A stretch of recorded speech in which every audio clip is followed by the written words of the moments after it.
Қуғын сүргін саясаты жайында не білесің? Ол қай кезде болды? Оны ұйымдастырған кім? Қуғын сүргінге ұшырағандар кімдер? Осы сұрақтарға жауап берейік. Қуғын сүргін саясаты жайында не білесің? Ол қай кезде болды? Оны ұйымдастырған кім? 20 ғасырдың 30 жылдарында Қазақстанның қоғамдық өміріндегі қайғылы ерекшелік тоталитарлық тәртіптің орнауы.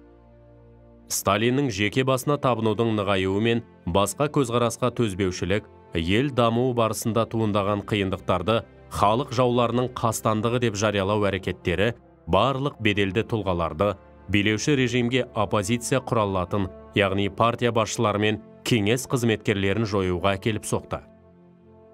Қазақтың ұлттық зиялыларына қарсы жазалау шараларына тікелей бастама болған Сталиннің хаты.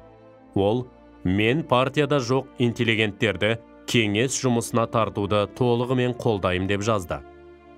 1925 жылы 29 мамырда Сталин қазақ зиялыларының тағдырында ерекше рөл атқарған өз хатында, сонымен бірге мен партияда жоқ зиялыларды қырғыз мәдениетін, қазақ мәдениетін дамытуға тартуды толық қолдайым.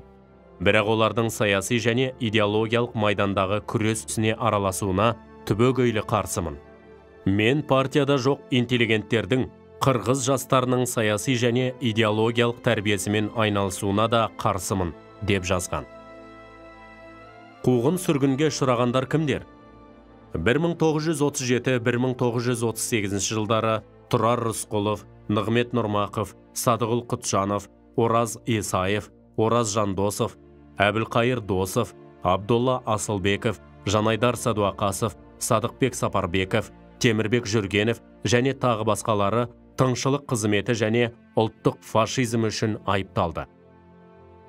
Ғылым мен мәдениеттің көрнекті қайраткері Ахмет Байтұрсынұлы, Әлихан Бөкейханов, Міржақып Дулатұлы, Әлімхан Ермеков, Халел Досмұхамедұлы, Мұхамеджан Тынышбаев, Мағжан Жұмабаев, Сәкен Сейфуллин, Ілияс Жансүгіров, Бейімбет Майлин, Санжар Асфендияров, Жұмат Шанин, Қошмұхамбет Кемеңгеров және тағы басқалар ату жазасына қуғын сүргінге ұшырады. Оларға тағылған айып негізсіз болды.